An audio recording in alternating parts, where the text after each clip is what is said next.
வாங்க chocolate cake oven இல்லாமல் எப்படி செய்வதுன்னு பார்க்கலாம். அதுக்கு நான் 2 பாக்கெட் ட்ரீட் பிஸ்கட் எடுத்துருக்கேன். டைகர் பிஸ்கட் ஒரு பாக்கெட். இது ரெண்டுத்தையும் பிரித்து கொட்டிக்கலாம்.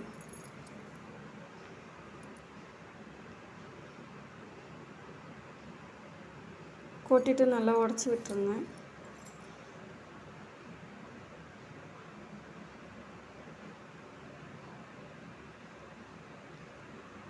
ட்ரீட் பிஸ்கட்டில் உள்ள க்ரீம் தனியாக எடுத்துக்கலாம்.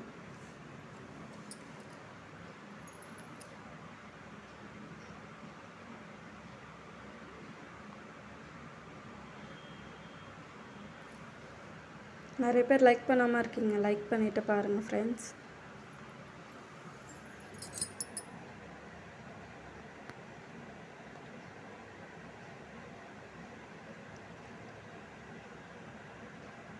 சப்ஸ்கிரைப் பண்ணி வச்சுக்கோங்க. அப்போ தான் நாங்கள் போடுற வீடியோ உங்களுக்கு வரும்.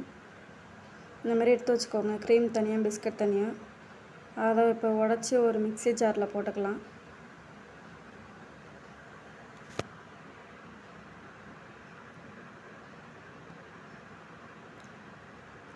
ரெண்டுத்தையும் உடச்சி போட்டுக்கோங்க.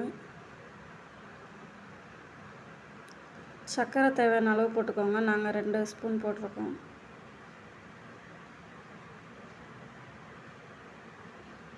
இதை அரைச்சிட்டு வந்துக்கலாம். இந்தமாரி நைஸாக உடச்சி வச்சுக்கோங்க.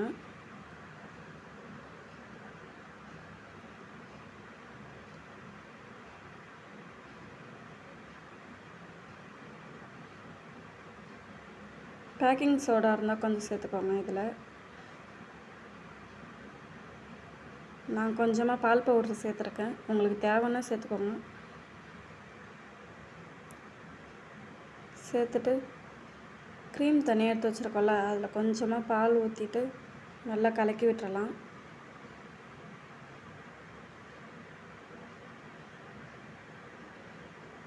கட்டி இல்லாமல் நல்லா கலக்கி விடுங்க.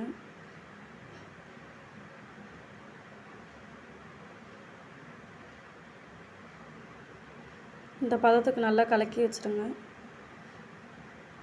இது அப்படியே ஓரமாக இருக்கட்டும். அடுத்து நம்ம அரைச்சிட்டு வந்திருக்கோம்ல, அந்த இதில் கொஞ்சமாக பால் ஊற்றி கலந்து விடுங்க.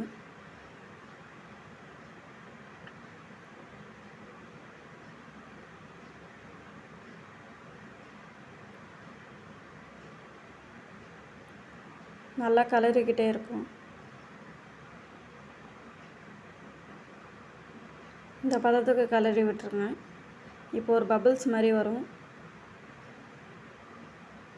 5 நிமிஷத்துக்கு நல்லா கைவிடாமல் கிளறிக்கிட்டே இருங்க, கட்டி இல்லாமல்.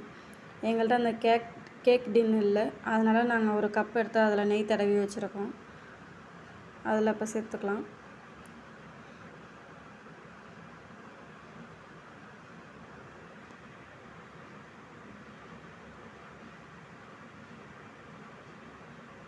இப்போ ஒரு இட்லி பானையில் கல்லுப்பு கொஞ்சமாக போட்டு அந்த கேக் வச்சிடலாம்.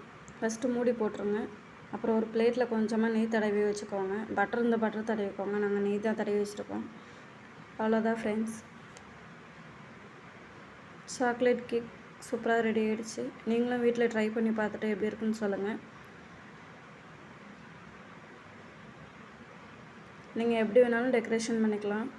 நாங்கள் இந்தமாரி ஜெம்ஸ் வச்சு பண்ணியிருக்கோம். மறக்காமல் லைக் பண்ணுங்கள் ஃப்ரெண்ட்ஸ். சப்ஸ்கிரைப் பண்ணிவிடுங்க.